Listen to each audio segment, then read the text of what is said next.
Buongiorno, siamo da Emanuela e siamo al sito archeologico di Gortina.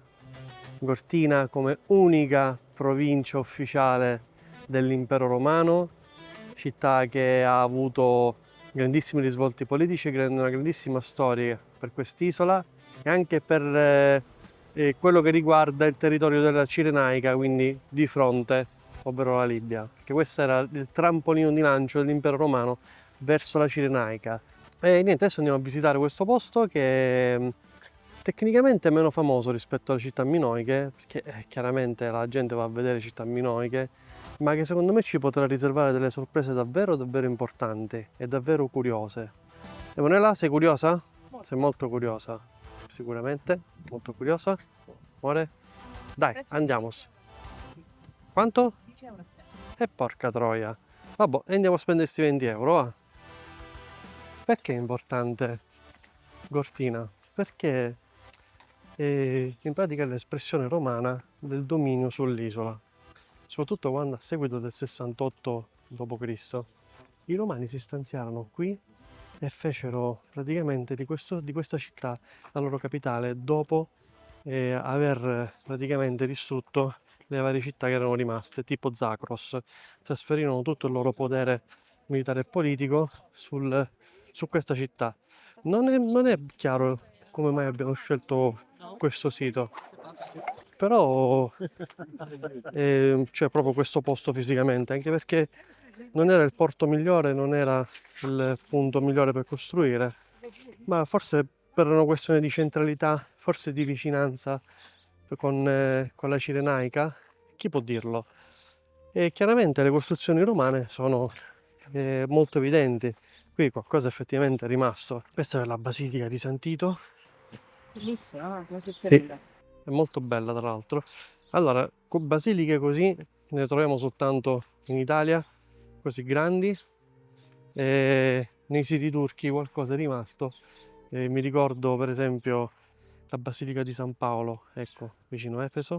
Guardate che grande, guardate che arcata. Purtroppo non ci si può avvicinare più di tanto. Oh no, forse si può entrare. Guardate che spettacolo qua.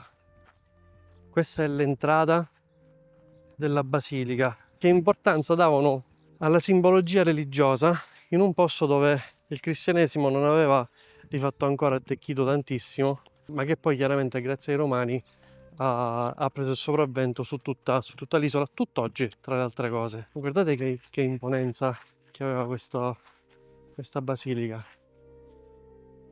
Questo è il centro, qui sicuramente c'erano dei colonnati che arrivavano direttamente su quella che era la parte centrale della cupola. Peccato che sia caduta tutto.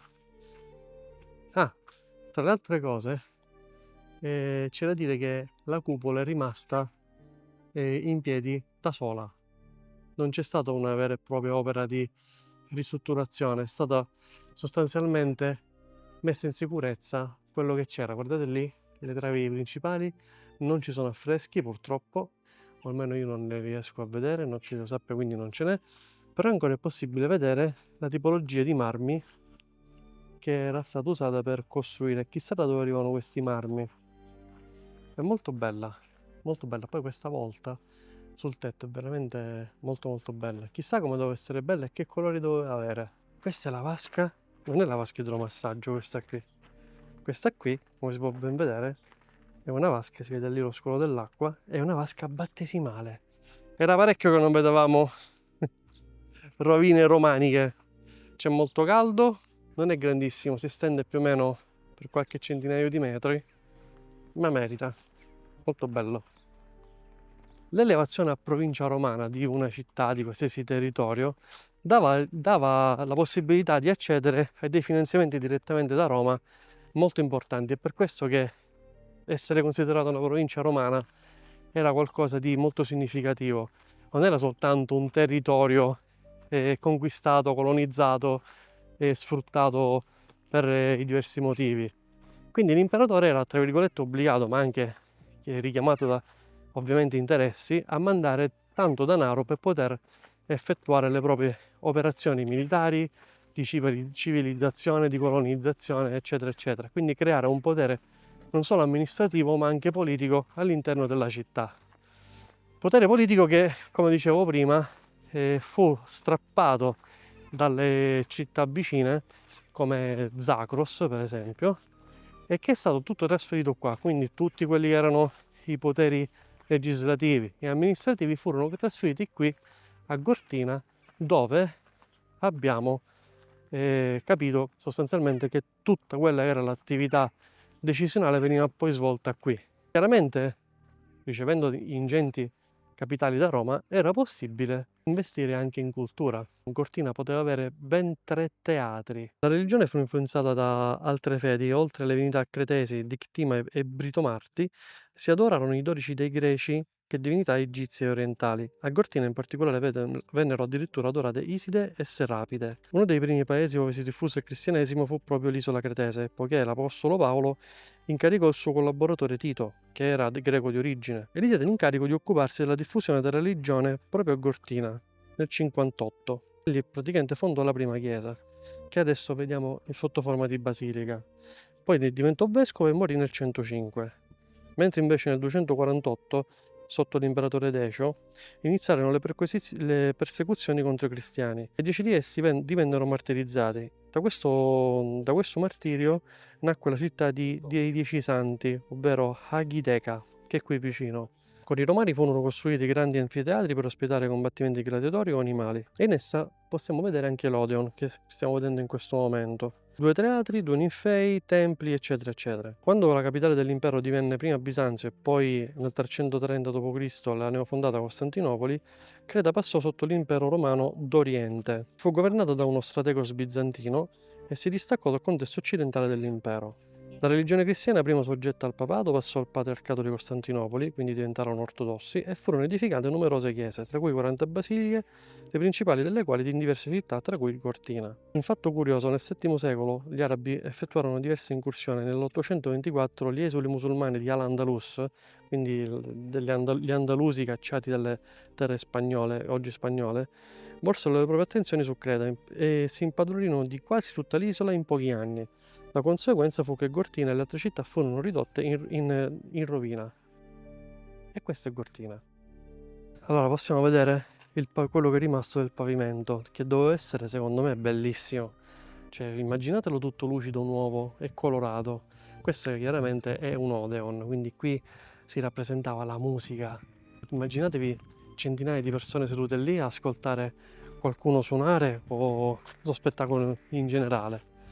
Una cosa particolare di Cortina è il fatto che convivessero diverse comunità con credi diversi, chiaramente. Egiziani, greci puri, nel senso coloro che credevano agli dei della religione classica greca, e poi cristiani. Questi come avevano mantenuto gli spalti? Avevano creato una finta montagna. Sì, sì, sì, guarda che bello. Sono state trovate anche tracce di geroglifici, proprio a dimostrazione del fatto che vi fossero anche gli egiziani. Una cosa molto interessante è sono queste incisioni qui, sono sostanzialmente riposte su una delle vie principali di Cortina.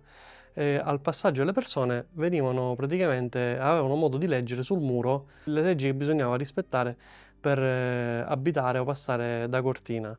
Chiaramente non le so tradurre, però se ne sono salvate parecchie.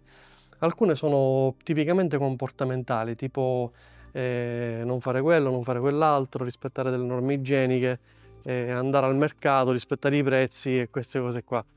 Il destino di Cortina si lega a quello di tantissime altre città, quello delle distruzioni da parte di eventi naturali, oltre che le guerre. Ricordiamo che però gli ultimi ad aver dato il colpo di grazia a Cortina furono gli Andalusi nell'800 circa. La città è stata dimenticata poi per millenni e è stata sostanzialmente riscavata per portare alla luce alcuni dei suoi resti nel 1850 circa. Poi doveva essere molto bella, molto grande, si parla di circa 10.000 persone all'interno del suo concentrico abitato, e il fatto di aver avuto anche dei centri culturali molto grandi fa capire quanto Roma avesse potuto dare importanza, quanto Roma ha potuto dare importanza a questo territorio che si riversa direttamente sul Mar Libico. Il sito fondamentalmente non è grandissimo. Adesso che abbiamo visitato i siti minoici, è chiaro che c'è una differenza abissale. Guardate queste travi tipicamente romane. Quando i romani cercavano di dare armonia a dei colonnati, incidevano in questa maniera le travi per distinguersi dalle travi tipo doriche, greche, e queste sono tipicamente romane, belle. Bello che se ne sia salvato qualche traccia. Manuela, ci sono gli sparpaglioni. Oddio, Manuela si spaventa. Mi è un piacere riprendere Manuela che si spaventa dei calabroni, dei cosiddetti sparpaglioni. Fai vedere la tecnica di allontanamento degli sparpaglioni, Manuela. Niente, o mi frizzo e faccio oddio, oddio, oddio, e quello E se ne va. Oppure mi suicido da qualche parte. Non so. Oppure col dito, lo guidi col dito e lui se ne va. Con la forchetta. Con le forchette. Ecco, la cosa che mi fa un pochino arrabbiare di questi siti in Grecia è che costino, secondo me il costo è sproporzionato. È un po' esagerato il costo, secondo me. Ma questa è una considerazione prettamente personale. Allora, a me piace, quando andiamo a visitare città romane, mi piace perché l'architettura romana e lo studio di quelle che erano le varie culture che sono state inglobate in quella romana è sempre molto importante. Un'espressione romana così al centro del Mediterraneo è anche un po' difficile da trovare, e qui forse è più facile trovare siti minoici, quindi questa è una piccola chicca nel territorio di Creta. Chiaramente i minoici vengono molto prima, parliamo di almeno 1500 anni prima. Qualcosa riusciamo a vedere anche a livello tecnologico, parliamo di tecnologie costruttive di 1500 anni dopo rispetto ai Minoan. Bello, soprattutto la basilica è veramente, quello che è rimasto è veramente molto molto bello, sono riusciti a tirar fuori davvero un bel sitarello. Incluso nei 10 euro il biglietto di Cortina c'è anche una camminata chilometrica tra la superstrada e il sito archeologico numero 2, ovvero dall'altra parte, dove c'è il ninfeo e altre strutture riferite sempre a Cortina. All'interno del sito sta lavorando l'Università Archeologica di Padova, che ha una sede qui alla città dei Dieci Santi, Agias Decas.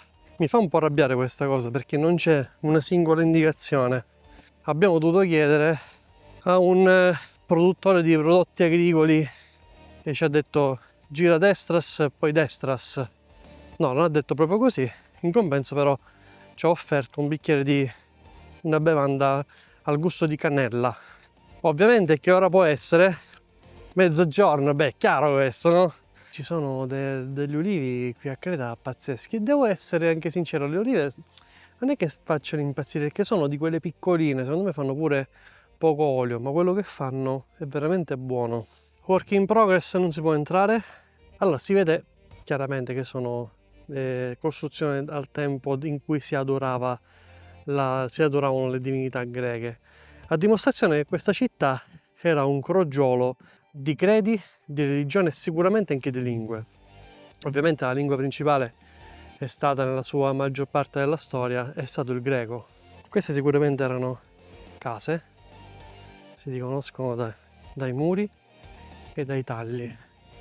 Guardate, questa qua era una strada principale, guardate. Vedete le pietre? Allora, questo qui secondo me poteva essere il ninfeo, quindi un altro luogo cerimoniale. O meglio, potrebbe essere più che altro anche questa qua una chiesa. Lascia un po' l'amaro in bocca perché so per certo che il sito ha delle potenzialità incredibili. Cortina rappresenta un punto bianco rispetto a una mappa nera, quindi qualcosa di particolare. Emanuela, c'è caldissimo? Vorrei farvi capire. Questi qua sono campi coltivati, ma di fatto sotto c'è ancora la città di Cortina. Ci sono, vedete, c'è in mezzo ai campi ci sono costruzioni antiche, tipo queste rocce qua. Queste rocce fanno parte di una costruzione, anche questa pietra qui. Cioè, e mentre cammini tra l'incuria e l'abbandono, trovi colonne. Cioè, è assurda sta cosa. Peccato, perché secondo me davvero qua ancora possono tirare fuori tante cose. In cima alla montagna c'è l'Acropoli, noi non ci andremo, è chiusa al pubblico, non si può entrare perché stanno facendo degli scavi, perché stanno tirando fuori ancora dei reperti. Quindi Cortina, città romana, città distrutta, città messa a ferro e fuoco dagli andalusi, tutta la storia d'Europa si concentra in un unico punto. Pazzesco. Andiamo, così moriamo in diretta. Cioè, capito? Devi attraversare la superstrada, capito? In curva, cioè, vaffanculos.